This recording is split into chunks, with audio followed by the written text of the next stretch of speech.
पांचवें चरण के चुनाव से पहले कितने बदले हैं मुद्दे, कितना बदला है चुनाव, किन अहम सीटों पर होने वाली है वोटिंग, देश का मिजाज इस समय किस तरीके का लग रहा है, कैसी है तैयारी हर राजनीतिक पार्टी की पांचवें चरण से पहले।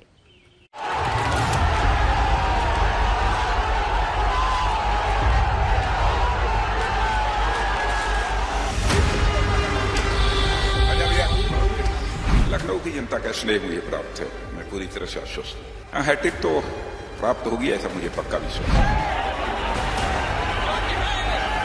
जितना मैं रायबरेली के लिए करूंगा उतना ही मैं अमेठी के लिए करूंगा। आप हमारे हो, आप मेरे हो, परिवार का रिश्ता है। यहाँ पर वोट पड़ने से पहले ही खानदान का पूरे बिस्तर बांध दिया वोटर। 2019 में जो हश्र हुआ इस बार फिर होने वाला था, इसलिए राहुल जी ने सीट छोड़ दी। अमेठी वाले वोट नहीं देने जा रहे हैं, वो हमेशा हमेशा के लिए स्मृति हो जाएंगी। ये चर्चित चेहरों के चुनाव का चरण है।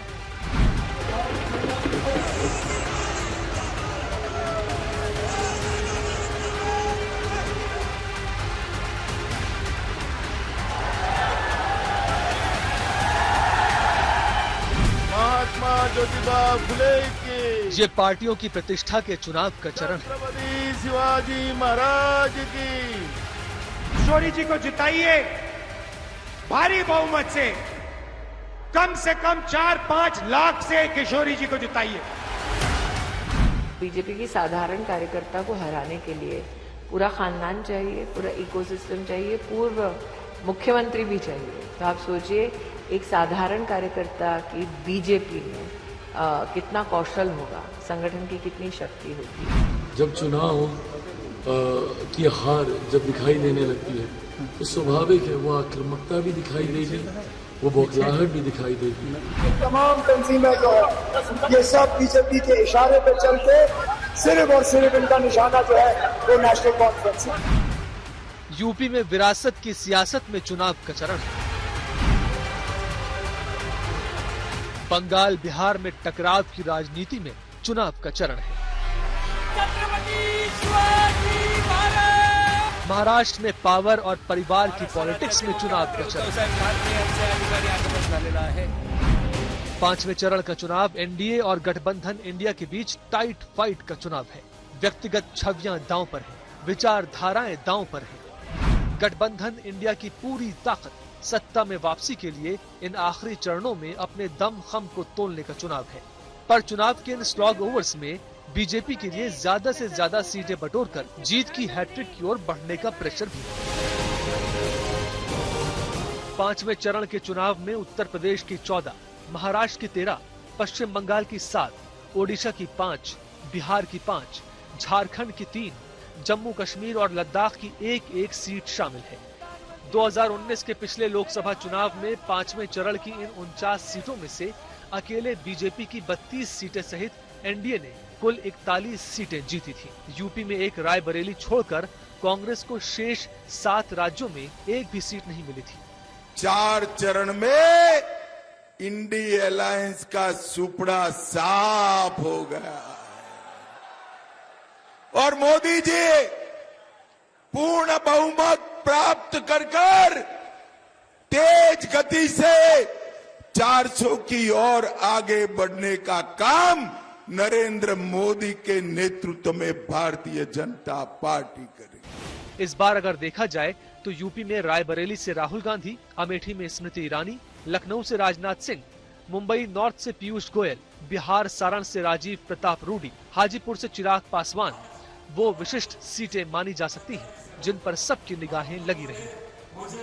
जिस तरीके से बिहार में इस बार 40 की 40, पिछली बार 1 सीट हम लोग चूक गए थे, इस बार वो भी हम लोग जीतेंगे। मुंबई की 6 की 6 सीट मोदी जी की झोली में जाएंगी, महाराष्ट्र से 42 से अधिक सीटें मोदी जी की झोली में जाएंगी और देश अब की बार मोदी सरकार।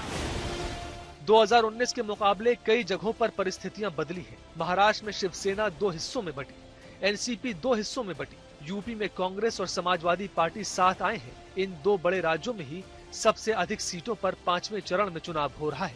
यूपी में 14, महाराष्ट्र में 13। बदली परिस्थितियां एनडीए और इंडिया गठबंधन दोनों के लिए नई चुनौतियां पेश करेंगी, लेकिन एनडीए का अधिकतम सीटों पर कब्जा है तो उसके सामने चुनौती अधिक रहेगी, पुराना रिकॉर्ड बचाने और नई सीटों को जोड़ने की चुनौती। जिस क्षेत्र में चुनाव होने वाला होता है उसके हिसाब से सियासत भी बदलती है, पार्टियों का मिजाज भी बदलता है और बदल जाते हैं मुद्दे भी। 5वें चरण से पहले ऐसे ही मुद्दों पर एक नजर डालते हैं।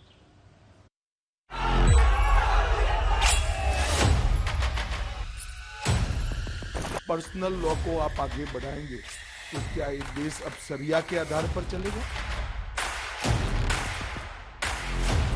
मुझे इस चुनाव को हिंदू मुसलमान पे नहीं लड़ना है, मुझे इस चुनाव को बिजली, पानी, रोजगार, महंगाई पे लड़ना है। कांग्रेस पहले से ही आधार बना रही थी, मुस्लिम को एससी अनुसूचित जाति घोषित कर मुसलमानों को एससी आरक्षण की वैधता दिला दी जाए। आपको कुछ कहना है, वोट लेना है तो आपके काम पे वोट लो ना। আমি দিল্লির কথা বলছি, ইন্ডিয়া জোটকে নেতৃত্ব দিয়ে বাইরে থেকে সব রকম সাহায্য করে আমরা সরকার গঠন করে দেব।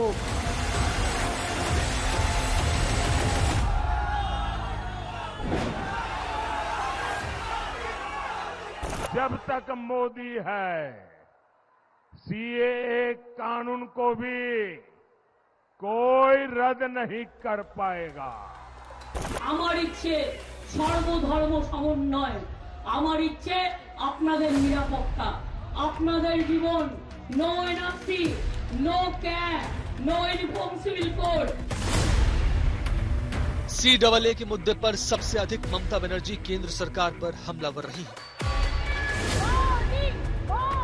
5वें चरण के अहम चुनाव से पहले सरकार ने सीएए के तहत 300 शरणार्थियों को नागरिकता दी, जिनमें से 14 लोगों को भारत की नागरिकता के प्रमाण पत्र भी सौंप दिए। सीएए के जिस मुद्दे को लेकर बीते 5 साल राजनीति चलती रही, 5वें चरण से पहले वो मुद्दा बड़ा बनता दिख रहा है। एक और तो दीदी आप घुसपैठ करा रही हो और घुसपैठियों को घुसा रही हो, और दूसरी ओर शरणार्थियों की नागरिकता का विरोध करती हो। चाहे कुछ भी हो जाए सीएए नहीं होगा। ये किसी भी हद तक जा सकते हैं जी, इनका ट्रैक रिकॉर्ड ही ऐसा है। इनके लिए देश वेश कुछ नहीं है भाई, उनके लिए तो उनका परिवार और पावर, यही उनका खेल है। सपा कांग्रेस वाले सरकार में आए तो रामलला को फिर से टेंट में भेजेंगे और मंदिर पर बुलडोजर चलवा देंगे। राम मंदिर का मुद्दा पिछले 4 चरण के मतदान तक निर्माण और न्योता ठुकराने तक था, लेकिन अब मुद्दा और पैना हो चुका है। इन लोगों ने मंदिर को तो रोक कर रखा, प्राण प्रतिष्ठा में न जाकर भगवान प्रभु श्री राम का अपमान करने का काम इन्होंने किया है। हिंदुस्तान की राष्ट्रपति आदिवासी है, उनको कहा गया कि आप राम मंदिर के इनॉग्रेशन में नहीं आ सकती, मना कर दिया उनको। राष्ट्रपति को मना किया, क्यों? क्योंकि वो आदिवासी थे। कांग्रेस के नेता मणिशंकर अय्यर कहते हैं पाकिस्तान को सम्मान दो, पाक ऑक्यूपाई कश्मीर न मांगो, क्योंकि उनके पास एटम बम है। अरे राहुल बाबा, डरना है तो डरो, हम तो भाजपा वाले हैं, भाजपा वाले हैं। मैं आज बताकर जाता हूं, नरेंद्र मोदी हमारे नेता है। पाक ऑक्यूपाई कश्मीर भारत का था, है और रहेगा। इस पर हमारे दावे को कोई हिला नहीं सकता। पाक ऑक्यूपाई कश्मीर पीओके। 5वें चरण के चुनाव से पहले पाकिस्तान का मुद्दा धीरे से आया और पीओके तक चला गया। राष्ट्रवाद हमेशा चुनाव में जगह पाता है, इस बार 5वें चरण से पहले जोर पकड़ रहा है। कांग्रेस के लोग कहते हैं पाक ऑक्युपाइड कश्मीर पीओके। बहन भाइयों, 3 साल पहले ही रक्षा मंत्री के रूप में देश की सेना के जवानों अधिकारियों को संबोधित करते हुए मैंने कहा, पीओके के बारे में हमें चिंता करने की कोई जरूरत नहीं है। पीओके में ऐसे हालात बनते जा रहे हैं वहां की पाकिस्तान की सरकार के कारण कि कुछ देर में पीओके के लोग ही मांग करेंगे कि हम भारत के साथ जाना चाहते हैं। तो पाकिस्तान को पाक अधिकृत कश्मीर को बचाना मुश्किल हो रहा है। आप देखना, चुनाव के बाद मोदी जी को तीसरी बार प्रधानमंत्री बनने दीजिए। अगले 6 महीने के अंदर आप देखेंगे कि पाक अधिकृत कश्मीर भी भारत का हिस्सा हुआ। ये इसके लिए हिम्मत चाहिए होती है, हिम्मत।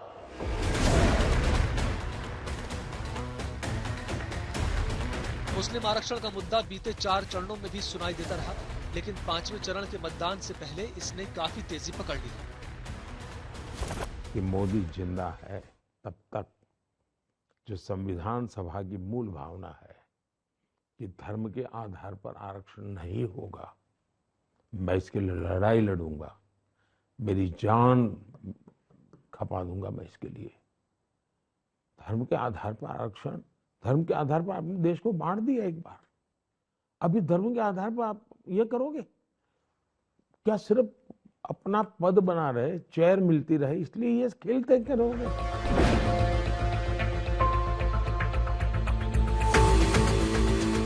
हिंदू मुस्लिम की राजनीति चुनाव में तीखी होती जाती है। 5वें चरण के चुनाव से पहले ये और स्पष्ट हुआ। कांग्रेस और उसके साथी दलों ने क्या किया? जो डेवलपमेंट का बजट होता है, उस बजट में भी दरार कर दी भाइयों। उसमें भी बंटवारा करने के लिए सोचा और उन्होंने कहा अब बजट होगा हिंदू बजट, मुस्लिम बजट। ये इन्होंने सोचा था।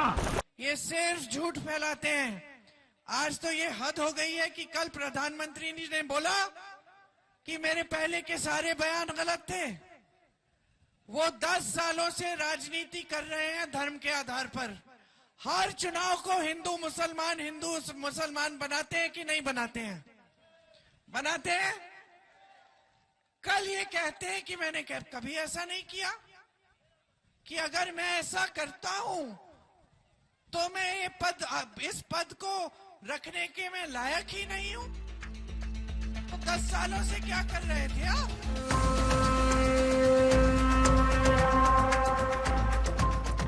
5वें चरण में ओडिशा में मुद्दे अलग, बिहार में अलग, यूपी में अलग, महाराष्ट्र में अलग, लेकिन लक्ष्य एक ही है हर पार्टी का, और वो है ज्यादा से ज्यादा सीटें जीतने का, ताकि दिल्ली की लड़ाई में दावेदारी मजबूत की जा सके।